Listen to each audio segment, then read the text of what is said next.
rapper Lil Durk is charged in a murder for hire plot. Targeting a rival rapper. Rapper Quando Rondo's cousin, who was killed in 2022. ETNC Sam, send another car, they're running. Give me another car at Iowa and Cambridge and Iowa, more cars. Lil Durk's alleged hitman getting cuffed in Chicago just hit the internet, and it's got everyone talking. The man in the video is linked to an alleged murder for hire plot targeting Quando Rondo, supposedly orchestrated by himself. As the clip spreads online, the streets are buzzing with theories, and fans can't believe how deep this case goes, with Durk already in federal custody after trying to dodge the feds and rumors. A betrayal from his own crew this viral footage has only added more heat to a case that's got the whole rap world holding its breath.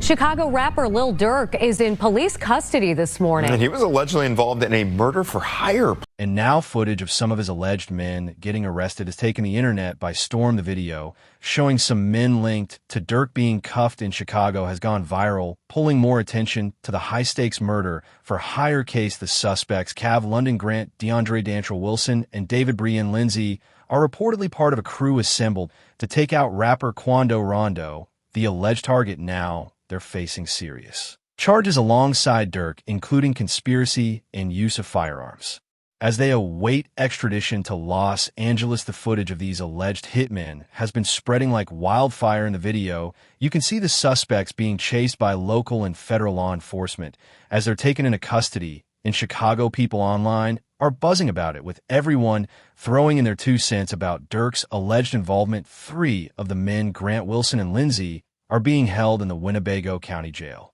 where they'll stay until they're sent off to charges in Los Angeles. Durk's alleged role, according to the feds, he orchestrated the hit on Quando Rondo after losing his close friend King Vav in a shootout back in 2020. The alleged hit was said to be part of a revenge plot, with Durk supposedly putting a bounty on Rondo's head. The footage doesn't just show the suspects getting arrested, it's become a symbol of just how deep these legal issues are for Durk, with fans on every social platform sharing and speculating about what's next. This story is rooted in a bitter history between Durk and Rondo, dating back to the night King Von was killed. V was more than just another rapper to Durk. He was his twin, his protege, someone he was bringing up under his wing in ODF Only the Family, when Von was killed in a confrontation outside an Atlanta hookah bar, allegedly by a member of Rondo's crew. The streets knew there was going to be fallout, but the feds are saying Durk took it to a whole new level, allegedly putting out a hit to settle the score. The attack went down in Los Angeles in August 2022 when Quando Rondo and his crew stopped at a gas station. Shots were fired, and while Rondo made it out, his cousin. Lucky now, a year later, Durk and his alleged associates are facing some of the heaviest charges out there: murder for hire, conspiracy, and illegal use of firearms, and a crime of violence. Just as the feds were closing in on him, Durk allegedly tried to dip out of the country. The FBI tracked him down at Miami's Opaka Executive Airport, where he reportedly had plans for 2 commercial flights, one to Dubai and another to Switzerland, and a private jet to Italy. The flights, they believe, were part of a plan to throw agents off his trail. It was a calculated attempt to get out of US jurisdiction, but the feds caught up with him just an hour before his private flight was set to take off. Bradford Cohen, attorney for Kodak Black, weighed in on the situation, saying that Durk was likely checking if there was a warrant on him by booking those flights and not necessarily planning to flee. Cohen suggested that if Durk wanted to run for real, he would have picked a country like Vietnam, where extradition is difficult. Without intent to flee, the situation doesn't look good for Durk, and it's got fans asking why he would take such a risk if he wasn't already feeling the heat. If Durk's flight plans were more than just checking for a warrant, he could have been facing extra penalties for fleeing under US law. If you try to skip town to dodge charges, it doesn't end well. You get labeled as a fugitive, and that means harsher consequences. If you get caught fleeing, could mean more jail time, a tougher sentence if he's convicted, and a reputation that could hurt him in the long run, both in and out of court. But even if he'd made it out of the country, extradition would have been swift. Durk's chosen destinations, Italy and Switzerland, have agreements with the US that would have sent him right back to face the music. With that in mind, whether Durk's actions were a real escape attempt or not, his international travel plans just made things messy. The case isn't just about Durk and his alleged hitman. The indictment Papers mention witness intimidation, claiming that people close to the case and their families have been threatened. The feds have kept these witnesses anonymous, noting that there have already been attempts to get to them, likely to scare them off from testifying. Came from Durk's camp or other associates, but the allegations only add weight to the case in the hip-hop community. This has sparked debates about loyalty, trust, and how far people are willing to go to protect their own. The idea that witnesses or their families could be targeted shows just how intense this legal battle is, and it's another hit to Durk's image, which he'd been working so hard to clean up. The track Federal Nightmares has taken on a new meaning in light of Durk's arrest. Fans have been digging up the lyrics, sharing them online, and pointing out how it sounds like Durk was foreshadowing his own situation. Lines like "delete my iCloud if I think they really on me though," and "when trial come, it ain't your phone, it be your homie." They'll have people thinking Durk knew something was coming. In the song, Durk raps about betrayal, the paranoia of being watched, and how the people closest to you can flip on you. Fans on X, formerly Twitter, are saying Durk predicted his own future with the track, while is up to another man who appears to be Quando and punches him square in the face. From there, chaos ensues and gunshots ring out just moments later. Two off-duty police officers who were working security at the hookah bar and another on-duty police officer who was also working nearby attempted to intervene and began firing their weapons. As Vaughn's manager and 100K Management Senior Vice President Jameson Francois explained, those shots that was fired from the individuals that shot Vaughn and myself was the only shots fired from those individuals.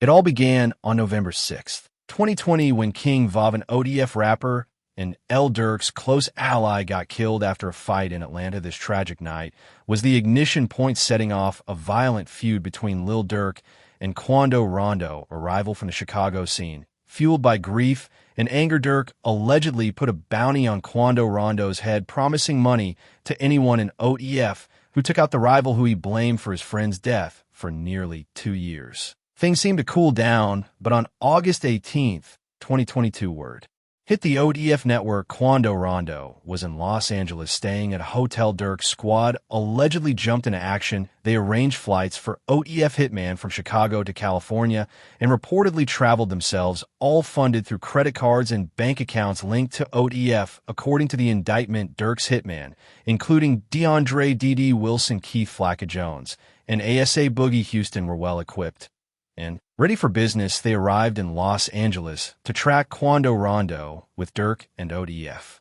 co-conspirators, allegedly orchestrating everything: surveillance footage, credit card records, and text messages allegedly tied Durk to every step of the operation. One particular message to an OD involved with sex me, hinting at efforts to cover tracks. On the day before the murder, Durk reportedly flew out on a private jet with one of his key associates, Caven CZ Grant. Durk's entourage, disguised with ski masks, rented cars, and stocked up on firearms, including one modified to be fully automatic. By August 19th, the alleged killers knew exactly where to find Quando Rondo and his cousin El Pub, who was just in the wrong place at the wrong time. Security footage captured the two hitman vehicles, a white BMW and a white Infiniti, tailing Quando Rondo's black Escalade all over Los Angeles. The chase finally ended at a gas station near the Beverly Center, where Quando Rondo and LPD stopped, oblivious to what was about to go down. The Infiniti pulled up to an alley behind the station. The hitman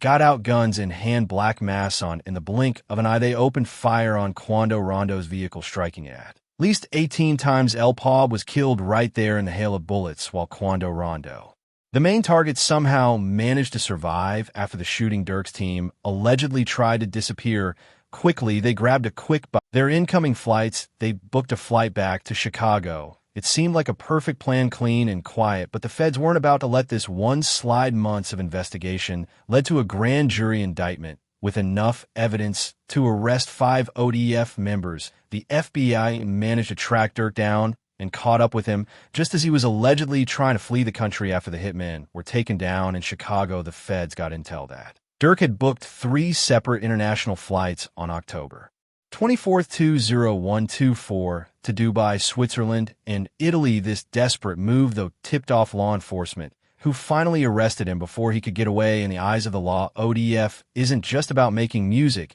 It's a full-blown criminal outfit. Durk's image has always danced on that edge, as an artist who turned his pain and street experiences into art, like a mob than a record label, enforcing its dominance through violence and power plays. For Durk, this case brings everything to a boiling point while he's openly tried to clean up his image in the public. Federal investigators argue it's just a cover pointing to his involvement in not just the music business, but also organized crime activities that they say led directly to murder prosecutors believe they have a mountain of. Evidence surveillance footage shows OTF members following Quando. Rondo, while credit card records link Durk's accounts directly to the travel and purchases made for the hit witnesses who feared for their lives, have already spoken out, and Durk's alleged involvement in purchasing the vehicles and weapons used in the murder only adds to the case. Financial records show funds moving from OTF accounts to cover every step of the plot, right down to the ski masks and rental cars in the eyes of the law. This is a closed case with Durk as the kingpin of a criminal enterprise. The next phase will take place in court, where Durk's lawyers are expected to fight back, arguing that from the actions of his crew, painting him as someone who made it out of the struggle, but got pulled back in by a culture that's hard to escape. But prosecutors are ready to show that Durk wasn't just a bystander. They argue he was an active participant, using his wealth and influence to drive darker agenda. Lil Durk might be banking on his hitmen to hold strong, just like he'd hold them down if the tables were turned. The loyalty runs deep, or at least that's how it's supposed to be. Facing along battle ahead, every member of ODF knows they're all fighting for their futures, with each other's freedom and reputations on the line. But loyalty can start looking different when closest members of a crew have flipped on each other for a lighter sentence. The risk of betrayal lingers. In fact, word on the street is that it might already be happening, according to rumors swirling around. An insider within ODF allegedly slipped the feds key details about the murder for hire setup, breaking the silence that was meant to keep everyone safe. How Lil Durk and his hitman were betrayed. Lil Durk's recent legal trouble has set the hip-hop world ablaze, and at the center of it all is one of the most dangerous betrayals the streets have ever seen inside his own camp, and only the family ODF. The betrayal that stings the most is from someone he'd once called bro. This wasn't some minor slip-up, it was an inside job, with an OEF member allegedly snitching to the feds, wearing a wire for years, and helping build the murder for hire case against Durk. Fans were stunned, but Durk himself might have seen it coming. He'd been hinting at the distrust and paranoia in his music, dropping lines that seemed to warn of snakes in his circle. And when news broke of his attempts to flee before the cops came knocking, it was clear Durk knew trouble was brewing, likely from one of his own. In an interview this October, 50 Cent put it straight to Durk, telling him to keep an eye on his team. The advice hit harder, coming from a man who's seen it all during his sit down with the Breakfast